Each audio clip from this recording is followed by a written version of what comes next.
Hello friends, ಎಲ್ಲರಿಗೂ welcome back to my channel. Friends, ಇವತ್ತಿನ recipe ಬಂದು ಕೋಕೋನಟ್ ಬರ್ಫಿ. ಹೇಗೆ ಸಿಂಪಲ್ಲಾಗಿ ಕೋಕೋನಟ್ ಬರ್ಫಿ ಮಾಡ್ಬೋದು ಅಂತ ನೋಡ್ಕೊಬರೋಣ ಬನ್ನಿ. ಇಲ್ಲಿ ನಾನು 3 ಹಸಿ ತೆಂಗಿನಕಾಯಿನ ತೊಗೊಂಡಿದ್ದೀನಿ.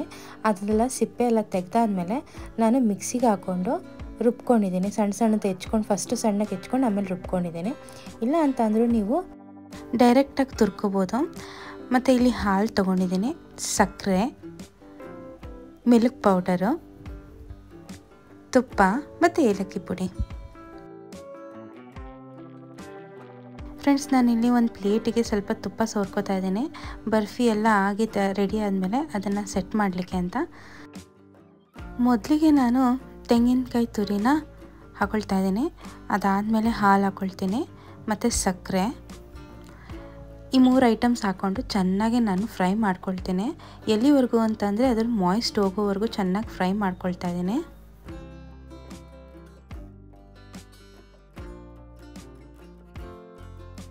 ಮಾಯ್ಸ್ಟ್ ಎಲ್ಲ ಸ್ವಲ್ಪ ಕಡಿಮೆ ಆದಮೇಲೆ ನಾನು ಅದಕ್ಕೆ 10 ರೂಪೀಸ್ದು ಒಂದು ಚಿಕ್ಕದು ಮಿಲ್ಕ್ ಪೌಡ್ರ್ ಹಾಕ್ಕೊಳ್ತಾ ಇದ್ದೀನಿ ಫ್ಲೇವರಿಗೋಸ್ಕರ. ಇದನ್ನೆಲ್ಲ ಚೆನ್ನಾಗಿ ಮಿಕ್ಸ್ ಮಾಡ್ಕೊಂಡಾದ್ಮೇಲೆ ಫ್ರೆಂಡ್ಸ್ ಒಂದು ಸ್ವಲ್ಪ ಏಲಕ್ಕಿ ಪುಡಿ ಮತ್ತು ತುಪ್ಪ ಹಾಕ್ಕೋಬೇಕು.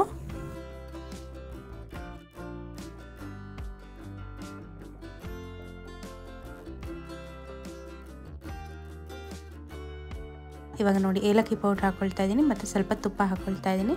ಇದೆಲ್ಲ ಹಾಕಿ ಮತ್ತೆ ಸ್ವಲ್ಪ ಒಂದು 3-4 ಮಿನಿಟ್ಸ್ ಮತ್ತೆ ಚೆನ್ನಾಗಿ ಫ್ರೈ ಮಾಡಿಕೊಂಡು ಅದನ್ನು ನಾವು ಸೆಟ್ಟಿಂಗ್ ಹಾಕಿ ಬಿಡ್ಬೋದು ತಣ್ಣಗಾಗಲಿಕ್ಕೆ ರೂಮ್ ಟೆಂಪ್ರೇಚರಲ್ಲೇ, ಅಥವಾ ನಾವು ಅದನ್ನು ಫ್ರಿಜ್ಗೂ ಹಾಕೋಬೋದು. ಸೊ ಫ್ರೆಂಡ್ಸ್, ಇದು ರೆಡಿಯಾಗಿದೆ ಈಗ ಬರ್ಫಿ. ಆವಾಗಲೇ ಒಂದು ಪ್ಲೇಟಿಗೆ ತುಪ್ಪ ಸೋರ್ಕೊಂಡಿದ್ದೆನಲ್ಲ, ಆ ಪ್ಲೇಟ್ ಮೇಲೆ ನಾನು ರೆಡಿಯಾಗಿರೋ ಬರ್ಫಿನ ಸೆಟ್ಟಿಂಗ್ ಮಾಡಲಿಕ್ಕೆ ಹಾಕ್ಕೊಳ್ತಾ ಇದ್ದೀನಿ. ಇಲ್ಲಿ ಮೋಲ್ಡ್ಗೆ ಬೇಕಾದ್ರೆ ಹಾಕೋಬೋದು. ಇದು ಚೆನ್ನಾಗಿ ಹದ ಬಂದಿದೆ ನೋಡಿ. ಸೊ ಈ ಹದ ಇರಬೇಕು. ಸೊ ಅದಕ್ಕೆ ನಾನು ಮೋಲ್ಡ್ ತೊಗೊಳ್ಳಿಲ್ಲ, ಡೈರೆಕ್ಟ್ ಪ್ಲೇಟ್ಗೆ ಹಾಕ್ಕೊಳ್ತಾ ಇದ್ದೀನಿ. ಇದನ್ನು ರೂಮ್ ಟೆಂಪ್ರೇಚರಲ್ಲೇ ತಣ್ಣಗಾಗಕ್ಕೆ ಬಿಡಬೇಕು, ಇಲ್ಲಾಂದರೆ ಫ್ರಿಜ್ಗೂ ಕೂಡ ಹಾಕೋಬೋದು ಬೇಗ ಆಗಬೇಕಂದ್ರೆ. ನಾನು ರೂಮ್ ಟೆಂಪ್ರೇಚರಲ್ಲೇ ಬಿಟ್ಟಿದ್ದೆ.